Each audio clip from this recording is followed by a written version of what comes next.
How you guys doing? BigJerr here, Ableton certified trainer, instructor at Icon Collective. I wanted to talk to you today about movement. It's a newer plugin from Output, and it's a rhythmic engine, very powerful. You can add motion and energy to almost anything instantly. I wanted to talk about two things specifically. The first thing is the sidechain mode. I feel like it could be maybe a little confusing on the setup. It's not too difficult once I walk you through it, and it is really an actual power piece in the plugin, I think. The other thing is I want to just discuss the issue of a lot of us are like preset divers, you know, and myself included. I'm guilty looking through the presets, and they give you a lot. So it's nice to hear what the plugin can do, you know, fully right away. Um, but I feel like we could spend a lot of time looking for the right, you know, preset. If we just jump into that initial or init patch, and we kind of just tool around a little bit ourselves, we can almost quickly get the sound we want without searching for a sound that could fit. So let's just talk a little bit about that. So basically I want to say don't be afraid of that initial preset. And we'll kind of just jump right into that today. And that's kind of what I want to, where I want to start. So I've got myself just a basic drum loop here and a pad. Let's go ahead and listen to it. Right now movement is disengaged, so nothing's happening.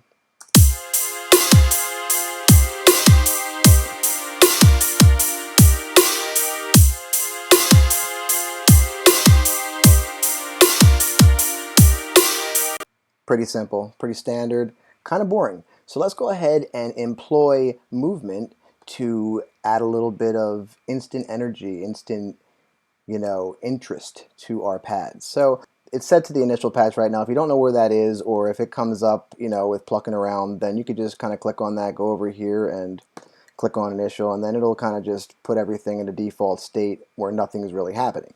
So let's start out with, I promised you guys we're going to talk about the sidechain mode, so let's start out with that. Now right away, before we can even get into using the sidechain mode, we have to do a little bit of pre-setup inside of Ableton. So let's move this off to the side. We're going to go ahead and open up a new audio track, which is just Command T.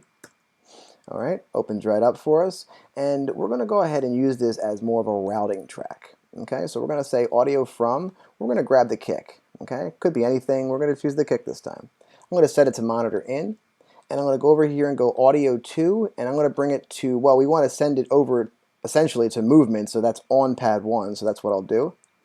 And this is the kind of maybe overlooked or tricky part right down here, no big deal, right where it says track in. You want to go down to that sub menu and make sure you actually do select the chain, the side chain in on movement here.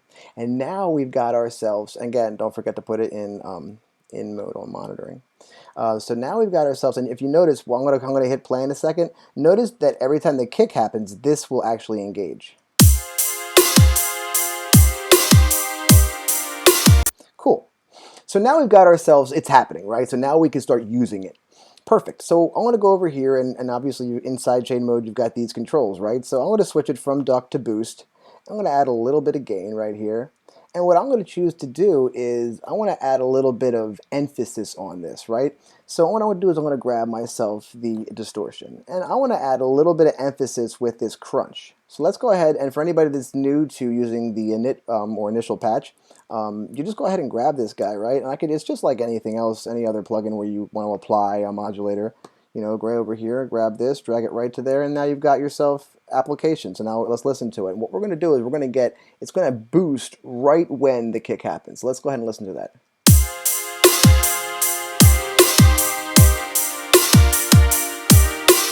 And this is really nice because the pad's playing the whole time, but this gives it almost like when a band's playing and like they want to really like lock in and knock those like down beats or those chords, those strong beats with the kick, you know.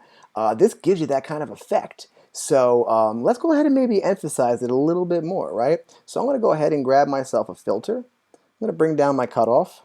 Okay, pretty standard stuff, and I'm going to do the same exact thing and apply this to my filter. So now we're going to get this filter opening up. Also, we're going to get two things happening actually. We're going to get the distortion, it's going to apply this crunch, and the filter is going to go ahead and open as this kick hits. Let's say that's a little bit too high for us, right? We can go ahead and dial it back a bit here or move it around here. There we go, I like that.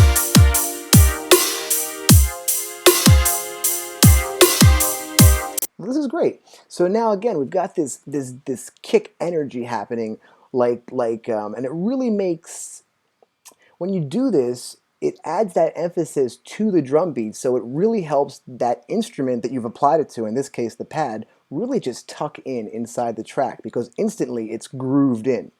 I do want to add a few more things real fast though. So I want to go up here and maybe add a stepper, right, to, now you know what, let's click it and we'll go ahead and maybe change it to an LFO.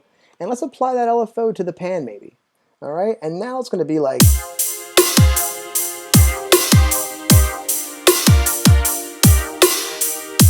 which is really nice. I'm digging it. Now notice that the LFO is happening the whole time, right? But we really get this extra emphasis when the kick happens because it adds all that extra energy.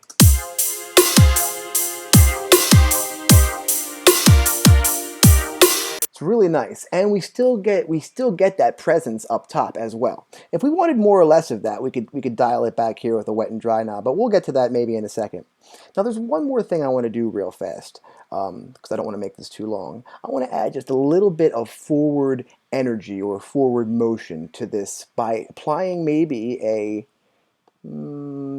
stepper. LFO would work fine too, but we haven't used stepper yet, so I'll apply that to the volume over here. Right? But that's not enough energy, so let's go up to 16th notes.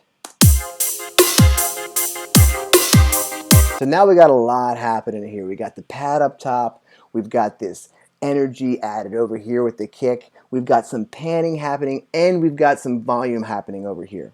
You know, we can get more into this if we want to start dialing back certain aspects of it. I could pull the volume back here. Make that a little bit less prominent. I can make the whole thing less prominent.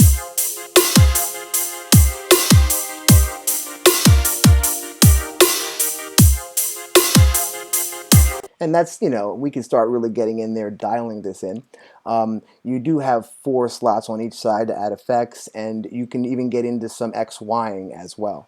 There's a lot to be offered here in this plugin, and it is pretty awesome in the sense that with a little bit of practice, you can get a pretty big result in a very short time. Again, guys, my name is BigJerr. I had a lot of fun showing you guys this plugin. I hope you guys have fun using it. See you soon.